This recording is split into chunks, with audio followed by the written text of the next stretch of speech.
Hey there, third grade. This is Mr. Campbell. Today we're going to be starting on page 301. We're going to be doing lesson 8.4, which is mental math subtraction. At the end of today, we want you to be able to say, I can use mental math to subtract. Now, just like the other lesson that we were working on last time, 8.3, which was mental math addition, these are just strategies to help you out. Now, what we really want for you to do is find something that really works for you.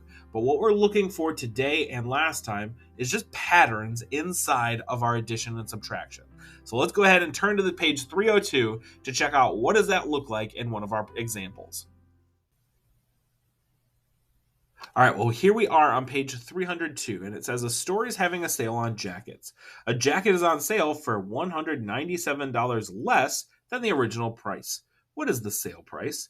And it says you can use mental math and relationship between addition and subtraction to solve this problem. The difference is the answer when subtracting two numbers. So remember, sum is when we add two things together. Difference is when we subtract them.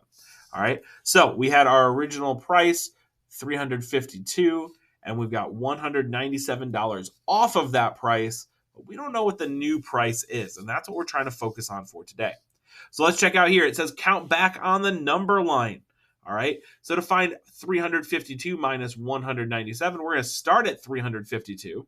All right, and then the easiest thing, I see that 197 is really close to 200. So if I start at 352 and I go back 200, it takes me to 152. Then I can just add those three that I added here. I can add them at the end. So 152 plus three more is 155. So our sale price would be $155. All right. Another way for us to think about this is to count up on the number line. So we can find 352 minus 197 by thinking about addition. And we remember our fact triangles, and we know that addition and subtraction are related, right? And so if I were to put this into one of our fact triangles, all right, my 352 would be up on top, and my 197 would be on the side. I'm asking, well, 197 plus what will get me to 352? That's what I want to know. So we can use our open number line for that.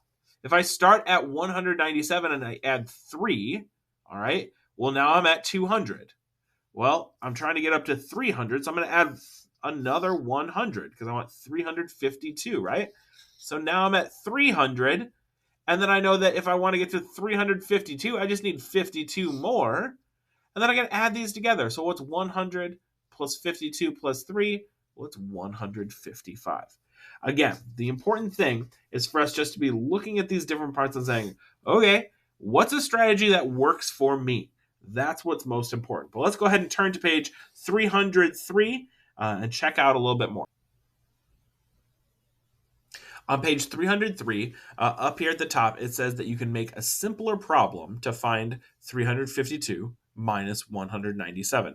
Now, this is a third strategy that you could do. So you could always count back on a number line, count up on a number line, or you could just make a simpler problem. And in a problem like this, where I can see I am really close to some easy numbers of 200 here, I'm really close to 5 here. So what I can actually do is I can actually add some numbers to this to be able to find it. So I'm going to add 3 to both of my numbers. All right. So 352 plus 3 is 355. So that's where that's from. 197 plus 3 is 200. All right. So 355 minus 200 is the same as 352 minus 197. The reason is that as we add more numbers to both of our two things that we're subtracting, then it can equal out as we subtract. All right. So we can make some easier numbers because 355 minus 200 is going to give me a nice easy number to work with as we solve that. Well, let's check out what that looks like here in number 3. All right, for number 3. Number 3, I had 846 minus 18. And they looked and went, hey, 18 is really close to 20, so I just had to add 2 there. So if I add 2 over here, I got to add 2 over here, so now this is 848. Well, what I can do now is I can just subtract my tens place. My 800 is going to stay the same. 4 minus 2 is 2. and my ones place is going to stay the same.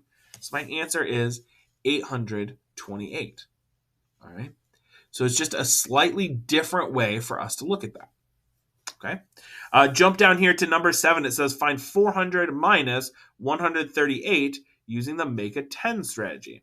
So how do we get our 138 up to 140? Well, we're going to add 2, right? All right. So if I added those 2, well, now I'm going to say, how do I get up to 200? Because I'm trying to get all the way up to 400. So we're just continuing to make easy numbers to work with. Well, if I'm at 140 plus what equals 200? Well, that's going to be 60 because 40 plus 60 is 100. So now we're at 200. And then 200 plus what will give me 400? Well, that'll be another 200, right? So that means 2 plus 60 plus 200 equals 262. All right. We found making ours easy tens, we were able to find those. All right. Now, the rest of the problems on this page, I'm going to have you go ahead and work on your own. Hopefully your teacher will give you a little more guidance how they want you to approach these. But again, the important thing here is that you find a strategy that works well for you, and you start being able to use that to solve these different problems. Well, thanks so much for working with me today, 3rd grade. I hope you guys have a great rest of the day, and we will see you next time. Have a good day.